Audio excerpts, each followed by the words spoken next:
이 땅에 살아가는 모든 사람들은 행복하기를 추구하며 행복하기를 원합니다. 그래서 사실 행복을 위해서 여행도 하고 맛집도 가고 좋은 사람 만나서 교제도 하고 또 결혼도 하고 우리 모두가 다 행복하기를 원하지 않습니까?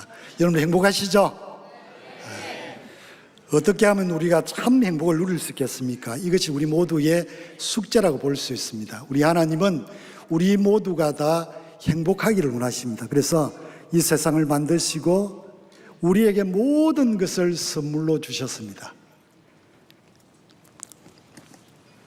그래서 그 주신 것을 통해서 우리가 행복을 느끼게 하는데 그 행복 깊은 속으로 들어가 보면 하나님의 사랑이 그 속에 들어있다는 것을 깨닫게 됩니다. 고린도전서 13장에 보니까 모든 것을 소유한다 할지라도 그 속에 사랑이 없으면 아무것도 아니다라고 있습니다. 하나님은 아담이 홀로 있는 것이 외롭게 보여서 하와를 만들어서 서로 사랑하며 행복을 누리도록 해주셨습니다. 하지만 오늘날 우리의 모습은 어떻습니까? 모든 사람들이 입으로 사랑을 말하지만 진작 사랑을 나누거나 실천하는 것은 그리 쉽지 않은 것 같습니다. 왜냐하면 사랑이 있어야 될 우리 마음속에 사랑이 있지 아니하고 미움과 시기, 질투, 분쟁이 자리 잡고 있기 때문입니다. 그래서 우리가 하나님 주시는 참 사랑을 누리지 못하고 있다라고 볼 수 있는 것입니다. 오늘 말씀을 통해서 세 가지를 간단하게 좀 나누려고 합니다. 첫 번째는 사랑의 근원을 바로 아는 것입니다. 사랑이 어디로부터 출발했는가라고 하는 것을 아는 것은 매우 소중한 것입니다. 오늘 본문 7절에 그 말씀의 해답이 있습니다. 사랑하는 자들아 우리가 서로 사랑하자. 사랑은 하나님께 속한 것이요 라고 말씀하고 있습니다. 8절과 16절에도 하나님은 사랑이시니라 많이 들어보셨죠? 우리 교회가 사랑의 교회라고 하는 이름을 지을 때 이 8절과 16절의 말씀을 근거해서 사랑의 교회가 되었다는 정도는 우리가 다 알고 계시죠? 네, 알고 있으라고 믿습니다. 사랑의 출발점이 하나님이시라고 오늘 표현하고 있습니다. 하나님께서 우리에게 그 놀라운 사랑을 표현해 주셨기 때문에 우리가 그 사랑을 알게 되어졌습니다. 오늘 하나님께서 그 사랑을 어떻게 표현해 주고 있습니까? 오늘 9절 말씀입니다. 하나님의 사랑이 우리에게 이렇게 나타난 바 되었으니 하나님이 자기 독생자를 세상에 보내시면 그로 말미암아 우리를 살리려 하심이라 라고 말씀해 주고 있습니다. 하나님께서 그 독생자 예수 그리스도를 이 땅에 보내주셔서 그 아들을 십자가에서 돌아가게 해주셨습니다. 우리 하나님은 사랑을 설명만 하시지 아니하시고 우리에게 그 사랑을 십자가를 통해서 실제로 실천하며 보여주셨다라고 하는 것입니다. 로마서 5장 8절의 말씀처럼 우리가 아직 죄인 되었을 때에 그리스도께서 우리를 위하여 죽으심으로 하나님께서 우리에 대한 자기의 사랑을 확정하셨다라고 말씀하고 있는 것입니다. 이런 의미에서 지금 우리 담임 목사님을 통해서 로마서 강의를 듣는다는 것이 얼마나 행복한지 모릅니다. 로마서 강의를 통해서 우리가 그 사랑을 확인하고 깨닫게 해주시니 감사하지 않습니까? 지난주에 사랑의 신비에 대해서 설명을 하셨는지 혹시 기억하고 있을지 모르겠습니다.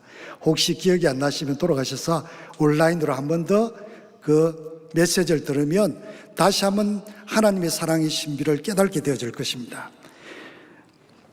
사실 모든 사람들이 시간이 지나게 되어지면 과거에 받은 사랑과 은혜를 잊어버린다는 것입니다. 이것이 인간의 한계입니다. 처음에는 감동하고 눈물을 흘리고 겸손하고 얼마나 감사합니까? 근데 시간이 지나다 보면 그 은혜와 그 사랑을 잊어버리고 우리 마음속에 찾아오는 불평원망들이 자리 잡지 않습니까?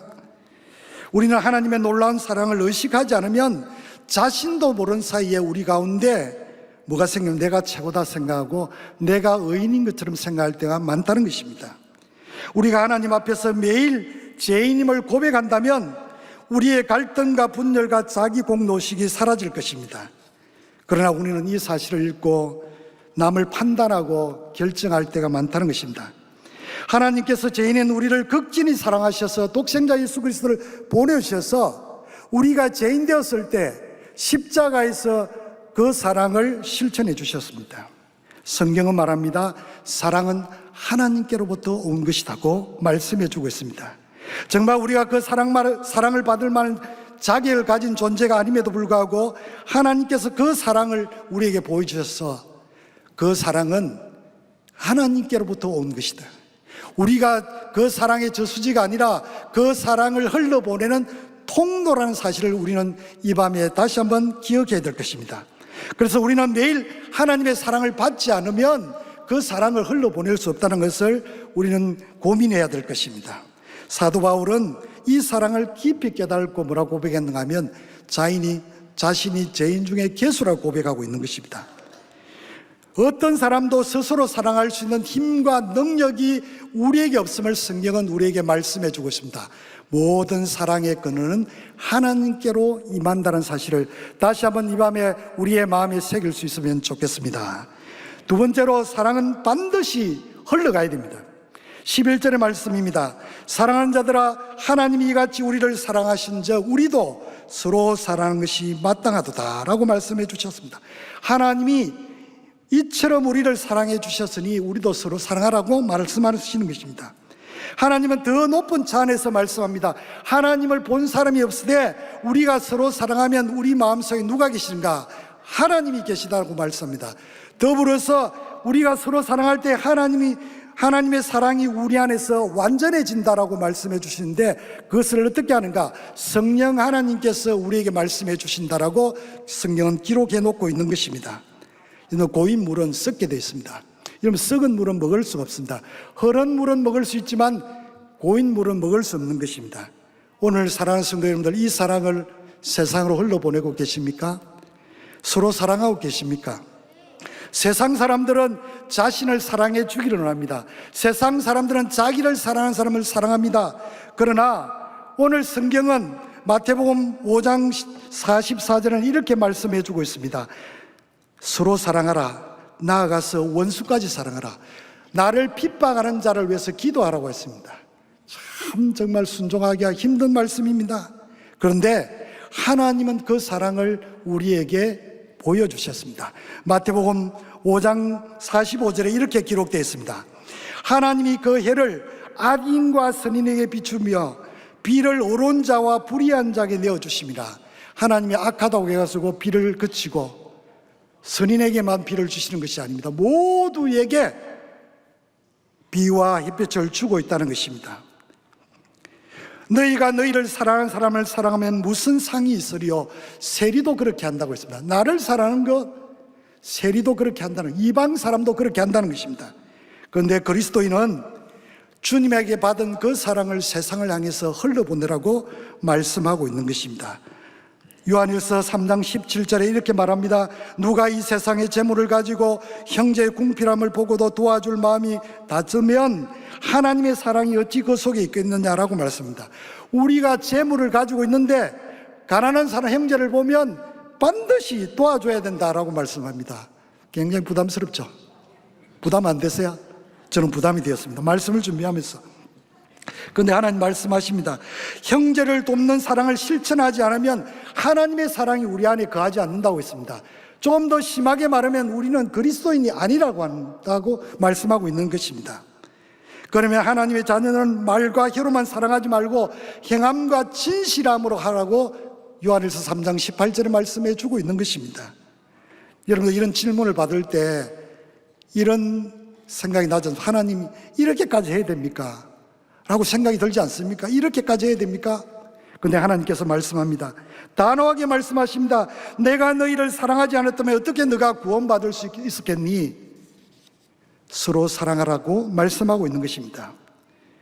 가만히 한번 생각해 보십시오. 우리가 이 세상에 올 때 혹시 검은 보화를 쥐고 부모로부터 태어나신 분이 계십니까? 혹시 우리가 이 세상을 떠날 때 검은 보화를 쥐고 이 세상을 떠나가는 분이 있습니까? 아무도 그렇지 않습니다. 우리가 이 세상에 살아가는 동안에 하나님이 우리에게 건강도 주시고 우리에게 지혜도 주시고 우리에게 물질도 주시고 우리에게 필요한 모든 것을 주심을 믿으시죠? 대답이 굉장히 약합니다. 동의를 안 해도 어쩔 수 없습니다. 디모데전서 6장 7절에 그렇게 말씀해 놓았기 때문에. 모든 것이 하나님의 은혜로 여기까지 달려왔기 때문에 우리는 당연히 서로 사랑해야 된다라고 말씀합니다. 전도서 11장 1절에 이렇게 말합니다. 너는 내 떡을 물 위에 던지라 여러 날 후에 도로 찾게 된다라고 말씀하는데, 이 말씀에 순종하면 좋겠습니다. 우리는 보화를 땅에서 하지 말고 하늘에서 한 청기가 되면 좋겠습니다. 주님은 우리 곁에 왜 연약한 자를, 가난한 자를 두셔서 하나님이 능력이 없어 그런 것이 아니라 우리로 하여금 서로 사랑을 실천하도록 우리에게 그분들을 남겨두셨다는 사실을 우리는 기억해야 됩니다. 사랑은 나눌 때 계속 퍼져나가야 됩니다. 제가 어릴 때 보니까 큰 우물이 있었는데 우물에서 물을 퍼내면 조금 있으면 또 그 위치에 차 있어요. 물을 안 퍼내면 그대로 있어요. 퍼내면 물이 또 솟아나서 그 자리에 있는 거예요. 사랑은 쓰지 않으면 그대로 있는 거야. 사랑을 계속 나누다 보면 사랑은 계속해서 하나님으로부터 공급되어지기 때문에 그 적정선에 머물게 되어지는 것입니다. 마태복음 25장의 양과 염소의 비유에서 이렇게 주님이 말씀하십니다. 심판날에 모든 성도들을 향해서 지극히 작은 자 하나에게 한 것이 곧 내게 한 것이라. 지극히 작은 자, 내 하나님께 복을 받을 자들이여 나와서 창세로부터 너희를 위하여 예비한 나라를 상속받으라. 이런 주님의 음성을 듣고 순종하고 기뻐하는 우리 성도들이 되어지면 참 좋겠습니다. 마지막으로 사랑 나눔은 생명을 살리는 역사입니다. 요한일서 3장 14절의 말씀입니다. 우리는 형제 사랑함으로 사망에서 옮겨 생명으로 들어간 줄 알거니와 사랑하지 않은 자는 사망에 머물러 있느니라 라고 말씀하고 있습니다. 참된 행복, 온전한 행복의 끝이 무엇이겠습니까? 우리는 이미 서로 사랑을 실천할 때 사망에서 생명으로 옮겨진 그리스도인이 되어졌습니다. 아직도 이 자리에 오지 못한 많은 사람들을 사랑함으로 사망에서 생명으로 인도하는 놀라운 기적을 이루게 될 줄 믿습니다. 죽어가는 생명들의 놀라운 하나님 사랑을 전할 때에 그 생명들이 다시 살아나게 되어지는 것입니다. 생명은 강해요. 제가 보니까 아스팔트 그 길 속 위에도 풀이 자라는 거 보세요. 얼마나 생명은 움이 트고 자라게 되어 있는 것입니다. 바로 우리 이 사명을 위해서 우리는 부름받았다는 사실을 기억해야 됩니다. 아니, 먼저 우리를 하나님의 사랑을 경험하게 하시고 그 사랑에 감격해서 그 행복을 맛보게 하셨습니다. 왜 그랬습니까? 우리로 하여금 그 사랑을 전하도록, 흘러보내도록, 사명을 감당하도록 우리를 부르셨다는 것입니다. 여러분, 주님을 처음 만났을 때 구원의 감격을 생각해 보십시오. 찬송가 가사처럼 주의 말씀 받은 그날 참 기쁘고 복되도다. 이 기쁨만 못 이겨서 세상에 전하노라. 기쁜 날 기쁜 날 주 나의 죄 다 씻은 날 널 깨어서 기도하고 널 기쁘게 살아가리. 기쁜 날 기쁜 날 주 나의 죄 다 씻은 날. 우리가 처음 주님을 만났을 때 그 놀라운 기쁨의 감격에서 하나님 앞에 내 모든 것을 드리겠다고 우리 모두는 다 고백하지 않았습니까? 구원의 기쁨이 충만해서 찬송하고 감격했던 그 시간들을 다시 한번 되새기면 좋겠습니다. 주님은 이 전도의 사명을 위해서 우리에게 서로 사랑하라고 명령하고 있습니다. 저는 사랑을 오지랖이라고 생각합니다. 별로 안 좋아. 오지랖이라는 단어를 찾으면 이 참견하는 게 별로 좋은 뜻은 아니에요. 그런데 사랑에는 오지랖을 해야 돼요. 오지랖이 있어야 돼요. 여러분, 오지랖이 기록되어 있는 사랑의 그 내용이 여기 기록되어 있습니다. 여러분 꼭 한번 읽어보세요. 이곳에 사랑의 오지랖을 펼치는 사람들의 이야기가 기록되어 있습니다. 안 해도 돼요. 여러분 서로 사랑 안 해도 돼요. 구원받아요. 그런데 하나님이 오늘 오지랖이 넓은 우리 사랑의 교회 성도들에게 그 일들을 감당하는 거예요. 오늘도 보니까 오지랖이 큰 분들이 있어요. 전도법과 임상훈련 안 해도 돼요. 왜? 이분들이 목사님들 평신도들이 시간 내가지고 와서 이 훈련을 왜 받아요? 오지랖이래. 사랑이 있기 때문에. 죽어가는 그 영혼을 바라볼 때 내가 살려야 되겠다는 그 마음이 우리 가운데 깊은 속에 있기 때문에, 하나님의 사랑을 깊이 받았기 때문에 그 사랑을 나누는 것입니다. 오늘 찬양했던 우리 복지재단 산하기관의 14개 우리 직원들이, 저분들이 오지랖이에요. 오지랖. 사랑의 오지랖이에요. 오늘 여기 있는 우리 사랑부, 소망부 모든 성도들을 섬기는 우리 교사들이 사랑의 오지랖이에요. 근데 더 놀라운 것은요, 우리 사랑의 교회 성도들이 오지랖이에요.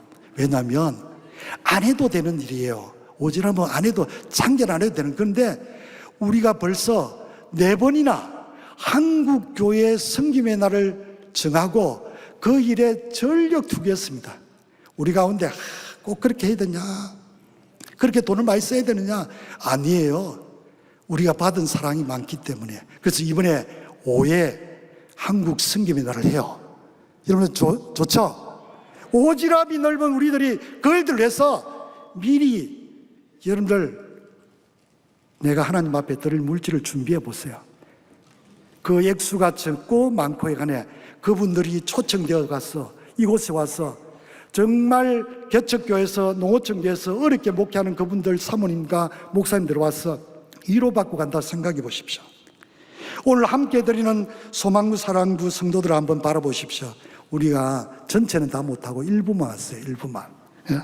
34년 전에 사랑의 교회가 이들을 위해서 예배 공동체를 받아들였어요. 또 이들을 하나님 앞에 예배할 수 있도록 제일 좋은 공간을 줬어요. 원래는 사실 영아부부터 이렇게 가야 되는데 영아부보다 더 사랑부 소망부를 사랑해서 2층에 그 공간을 내어놓았어요. 왜 그랬을까요? 왜 그렇게 했을까요? 하나님의 사랑을 너무 감동해가지고 하나님의 사랑을 받고 그 은혜가 커서 정말 감사와 감격이 없었더라면 불가능한데 우리 성도들이 사랑부 성도들을 위해서 그 장소를 내어놓은 것입니다. 지금도 마찬가지예요. 다른 부서보다 더 많은 후원을 해주시고 더 많은 물질을 쓸 수 있도록 장로님과 또 우리 성도들이 격려해주고 계시는 것입니다. 하나님의 놀라운 사랑이 아니고서는 어떻게 죄인이 용서받고 이런 놀라운 기쁨을 누릴 수 있겠습니까? 죄인은 우리가 이런 사랑을 받았기 때문에 그 사랑을 나누고 함께 예배하는 거 아닙니까? 오늘 천국에 가면 그곳에는 장애도 없고 불편도 없이 우리가 오늘처럼 이렇게 아름다운 찬양을 드릴 수 않을까 생각해 봅니다. 오늘 이 예배야말로 천국의 예고편이라고 생각이 되어집니다. 이사야 11장 6, 7절에 보니까 예수님이 다시 오시면 이리가 어린 양과 함께 살고 아이가 독사굴에 손을 넣어도 해를 입지 않는다고 했습니다.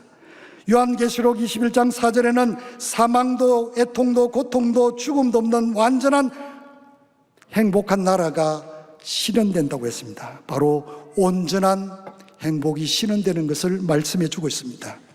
잃어버렸던 에덴 동산, 예루살렘 생명이 완전히 회복되어지는 것입니다. 어떨 때? 우리가 서로 사랑할 때.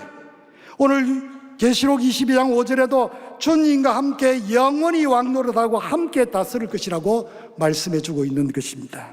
이것이 온전한 행복이 아니겠습니까?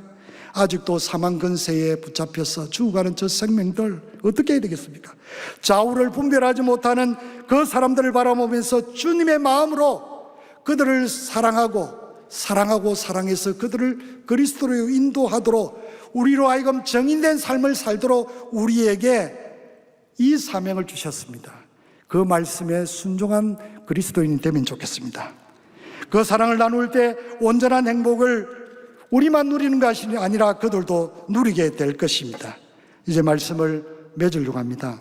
사랑 나눔으로 온전한 행복이 이루어진다는 것입니다. 여러분 생각해 보십시오. 7 귀신에 잡혀서 예수님으로부터 치유받게 됐던 이 막달라는 마리아가 여러분 어떻게 했어요? 예수님의 죽음 앞에서 그 군병들이 있는데도 불구하고 향품을 드리기 위해서 찾아갔습니다. 예수님 발 앞에 엎드려서 그 비싼 향유를 부었던 마리아를 생각해 보십시오. 나아가 죄인 중에 개수라고 말하는 사도 바울을 생각해 보십시오. 이들은 그 은혜가 너무 컸기 때문에 그 사랑이, 주님의 사랑이 말로 표현할 수 없이 컸기에 이런 고백을 하게 되어지는 것입니다. 나 같은 죄인을 십자가의 사랑으로 사망해서 생명의 자리로 이끌으신 그 하나님의 놀라운 사랑을 오늘 다시 한번 이 밤에 우리 사랑하는 장인 성교부 모든 성도들과 우리 부모님들, 우리 온 성도들이 회복하면 좋겠습니다. 아직도 이 복음의 능력을 경험하지 못하고 저주가는 사람들이 이 사랑을 나누어 행복을 함께 나누어야 되지 않겠습니까? 찬송가 503장에 이런 가사가 있습니다. 들어보십시오. 모두 사랑 없어서 냉랭함을 나누냐, 곳곳마다 사랑 없어 탄식 소리 부를세. 곳곳마다 번민함은 사랑 없는 연고여 측은하게 손을 펴고 사랑받기 원하네. 어떤 사람은 우상 앞에 복을 빌며 어떤 사람은 자연 앞에 사랑을 요구하고 기활 중에 있는 영혼 사랑받기 원하네. 아이들도 소리 질러 사랑받기 원하네. 오늘도 사랑이 없어서 왜 사랑이 없겠습니까? 주님의 사랑이 없어서 구원받지 못해서 오늘도 그 사랑을 요구하는 사람들이 저 주위에 많이 퍼져 있다는 사실을 우리는 기억해야 될 것입니다. 오늘 요한 1서를 기록한 이 사도 요한은 누구보다 예수님의 사랑을 너무너무 많이 받았어요. 그래서 사랑의 사도고 사랑을 기록하게 되어진 것입니다. 오늘 우리들은 얼마나 많은 하나님의 사랑을 받았습니까? 저도 더 많은 사랑을 받았기 때문에 이 사랑의 감격에서 이 자리에 있는지 모르겠습니다. 이 사역에 함께 할 수 있는지 모르겠습니다. 오늘 사랑의 교회는 48년 동안에 이 놀라운 사랑을 가지고 지금까지도 정말 우리가 지칠 정도로 안 해도 될 일을 오지랖이 넓어가지고 얼마나 했는 일들이 많습니까? 주위에는 왜 그렇게 해야 되느냐, 안 해도 되는데 왜 안 하느냐, 이렇게 불평원망할 수 있지만 우리 사랑의 교회가 받은 그 사랑이 너무너무 크기에, 우리 성도들이 그 사랑이 너무 크기에 안 할 수 없어서 남이 어떻게 하든지 간에 나는 오지랖으로 그 사랑을 실천하겠다 하면서 그 일들을 행하고 있지 않습니까? 그런데 오늘 다시 주님이 우리에게 말씀을 주십니다. 서로 사랑하라. 서로 사랑하라. 이 사랑은 세상처럼 나를 사랑하는 사람을 사랑하는 것이 아니고 원수까지, 미워하는 사람까지, 내가 보기 힘든 그 사랑까지 주님은 사랑하라고 했어요. 그렇게 사랑하게 되어질 때에 우리가 원하는, 여러분들이 찾고 갈구하던 행복, 온전한 행복이 이루어질 줄 믿습니다. 오늘 우리 모두가 이 사랑에, 이 말씀에 순종함으로 주님의 마음을 시원케 드리는 믿음의 성도들 되어지기를 주의 이름으로 축복합니다. 기도하겠습니다. 참 좋으신 아버지 하나님, 이 밤에 우리 모두에게 꼭 필요한 말씀을 주시니 감사와 영광을 올려드립니다. 하나님이 우리를 먼저 사랑해 주셔서 그 사랑받은 자들이 나 혼자만 그 사랑을 간직하고 누리는 것이 아니라 또 다른 사람들에게 그 사랑을 나누어 우리 모두가 주님이 주시는 온전한 행복을 누리기를 소원합니다. 주여 그 사랑의 은혜를 허락하여 주옵소서. 이어 2부 순서를 통해서 하나님께만 영광을 올려드리며 모두에게 은혜 충만한 시간 되게 하여 주시옵소서. 이 모든 말씀을 구주 예수님의 이름으로 기도드리옵나이다. 아멘.